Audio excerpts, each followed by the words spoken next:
Sup Shredders, my name is Logan, aka Spiderhands, and welcome to an SP Patrons video today that I'm making for Alan Sun as part of their custom monthly music review. We have ourselves a track by an act named Song Dong Ye, titled Guo Yuan Chao, and if we switch over to here, we're going to listen through this track from start till finish. We're going to hear what we think, start till finish. And just as a note, I typically don't do tracks over 7 minutes for the SP Patrons videos, but I usually allow like one per patron just so that we kind of get the hang of things and everything like that. Anyways, yeah, we'll just get started on this, hear it through. Let's go. Let's do it. Oh, it's really nice and pretty with these piano lines here and this interesting hand percussion here with the shakers. Is there a tambourine in there as well? Because that's pretty dope if that's the case.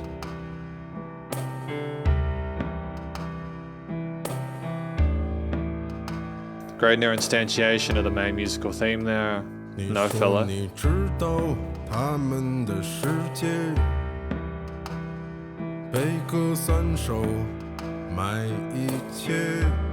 Great vocal timbre there. Really interesting texture. Oh, we're shifting the harmony. Yeah, no.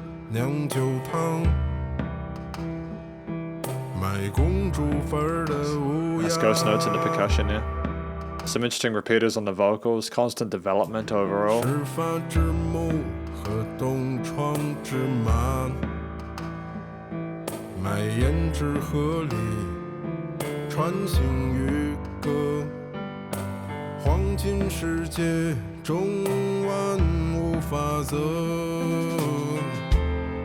Oh, interesting use of those ghost notes on that snare drum there to sort of transition us through. We're trying to be nice and gentle to match the tone of the pianos and everything like that. Variation with these harmonies and lead lines on the right.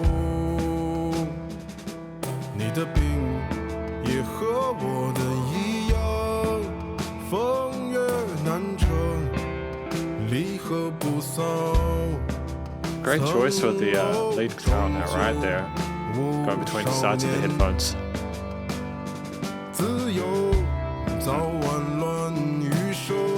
Really pleasant and palatable and easy to listen to.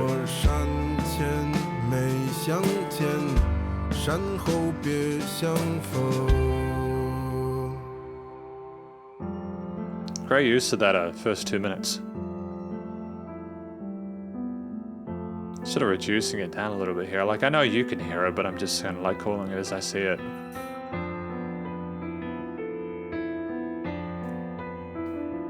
A little bit of extra sort of development and intricacy to that piano part there to kind of spice it up a little bit. Working between the mids and the highs there. Floating as if there's no lows. Oh, a bass guitar there that's nice and balanced and tight in the mix.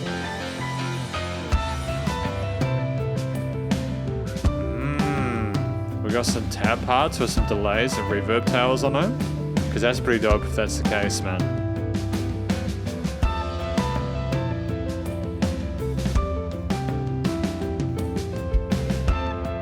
There is balance despite the technicality of it.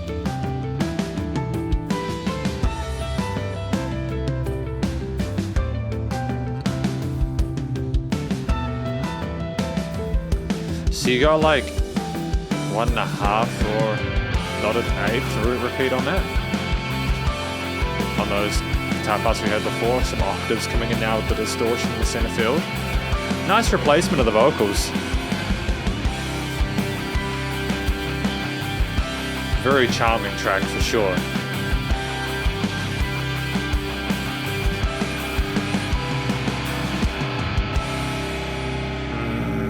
Sensational. Oh, I wasn't expecting it to go back down again. We are playing around with expectations here, aren't we?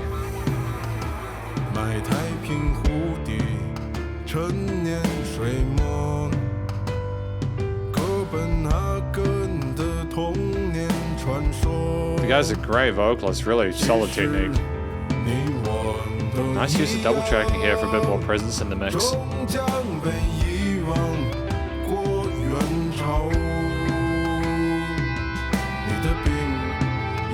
Things are just swimming around the headphones, aren't they?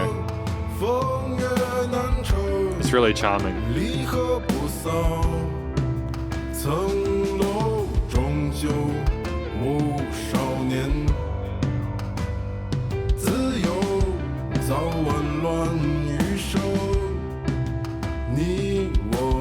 There's a little more stuff going on with the drums as well now. We've got some interesting sort of kick and snare grooves with some 16ths.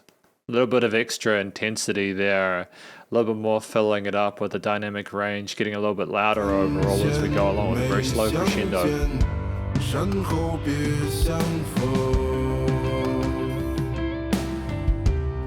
That attention to detail is stunning.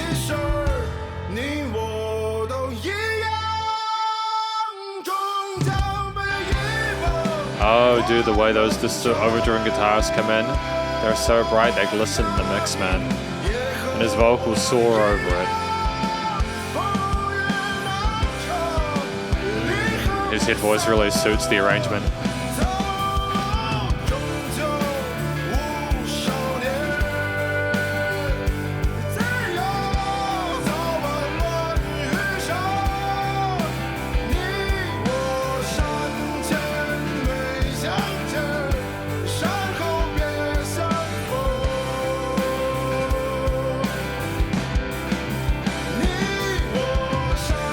Yeah, no, this is more of a journey rather than like an ABA structure to this track.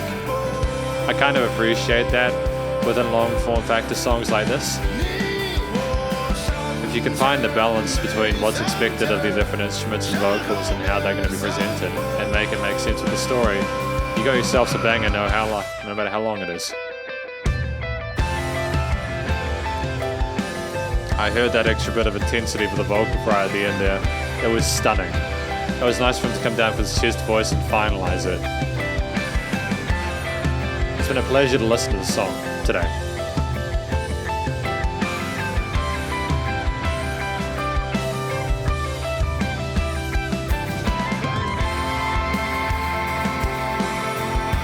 It's an interesting move to have his vocals a bit quieter in this part, but I don't necessarily mind it. You know what I mean?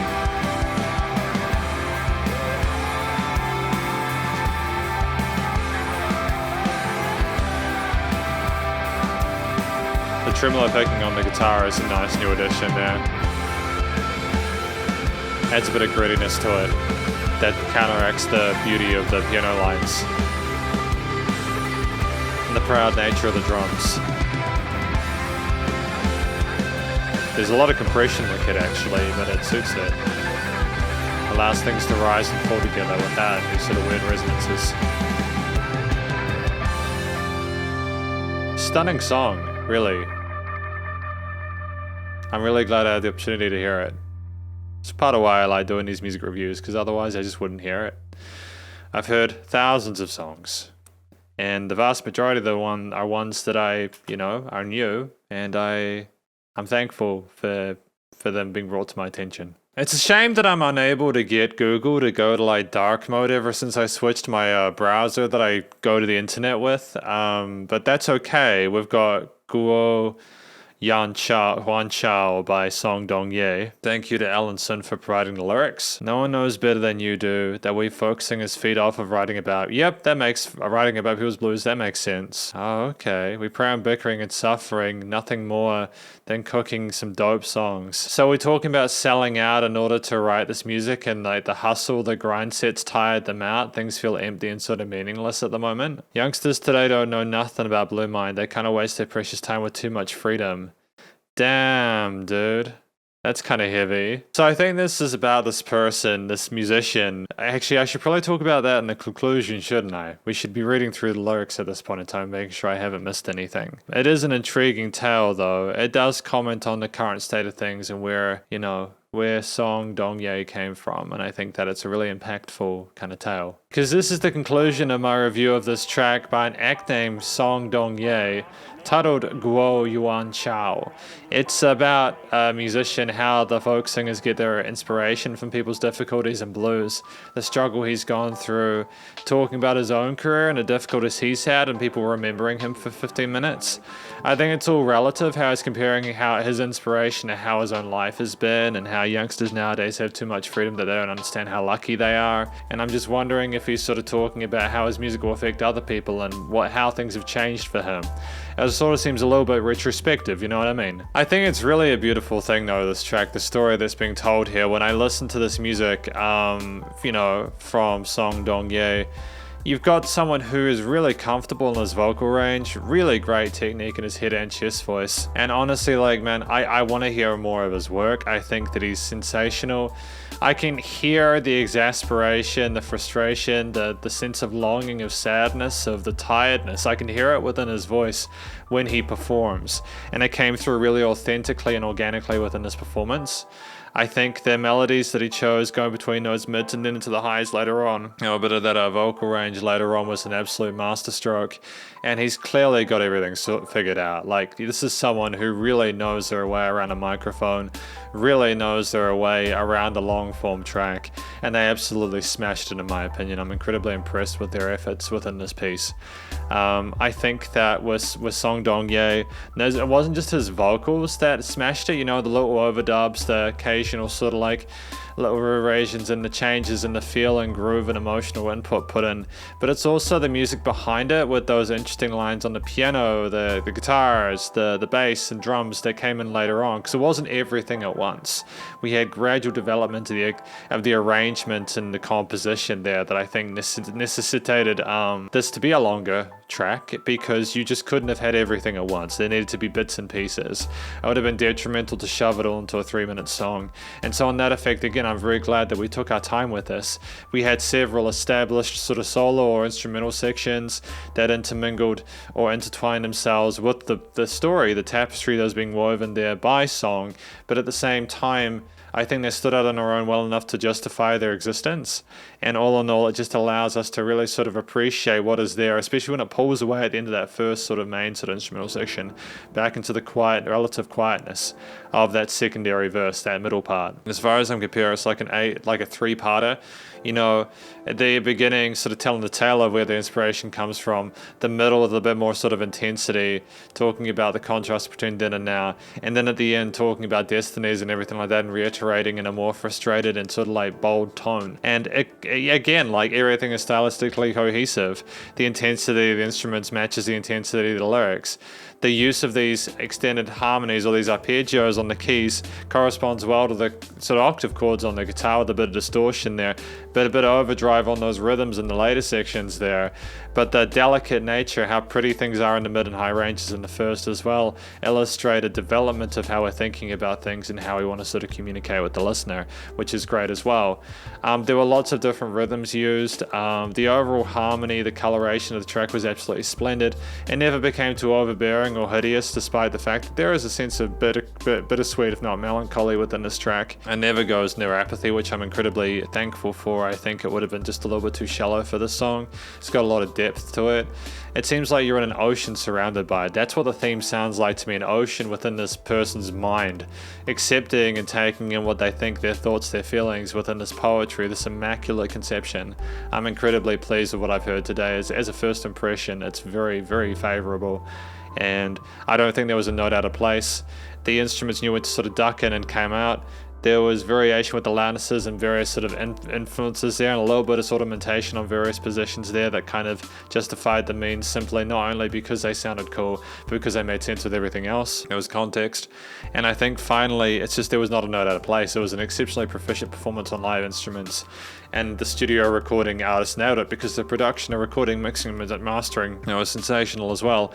I think that in a topic like this, you have to be really careful about the nuance of the composition intonation and the way it's sung and the story and everything like that, but you also have to make sure that it sounds real. You couldn't really get away with having sort of lots of synthetic sort of digital instruments there that might make it seem a little bit too sort of futuristic or kind of spacey or buzzy or anything like that. It's better to keep things relatively balladesque with like the pianos, the guitars, the bass and drums. They sort of seemed like things were back in the old days, especially if you're comparing it to now when things are separate. And I like the fact that we chose the instruments we did and that we also recorded them incredibly well. You know, we have musicians here who can not only play but also know the right frequency spectrums to put parts of their instrumental sections, and notching and filtering of the EQ in the various parts was absolutely flawless. It was nice and wide in the stereo field, lots of interesting bits to sort of pay attention to and appreciate. You know, there were no weird resonances in the frequency spectrum, which initiated the fact that again things were notched well and where they needed to be without anything being sort of overloaded. The leveling of the instruments in the mix was absolutely fantastic. There was a nice sort of sense of order and equilibrium to the track with how it sounded. There was dynamic range and changes in the perceived loudness as well as little bits of silence as well, which I adore. And the limiting compression on final note is absolutely sensational. You know, it's nice and loud without pumping. Honestly, like the vocals from Song were utterly present in the mix. The little bits of delay and reverb that we had occasionally alongside the repeaters and alongside the occasional overdubs really helped it to stand out, but it is testament to his ability as a storyteller and as a singer that he didn't really need much else. He could just sing. Ultimately, this is my review of this track for this SP Patrons video of Guo Yuan Chao by Song Dong Ye. Hopefully you enjoyed it. If you did, please do go check out their various social medias and their Spotify page, and stay cool and stay safe. Please remember to support your local musicians and artists at this point in time as they need the help more than ever with all the crazy stuff going on in the world, and I'll catch you in the next SP Patrons video. Spiderhands out.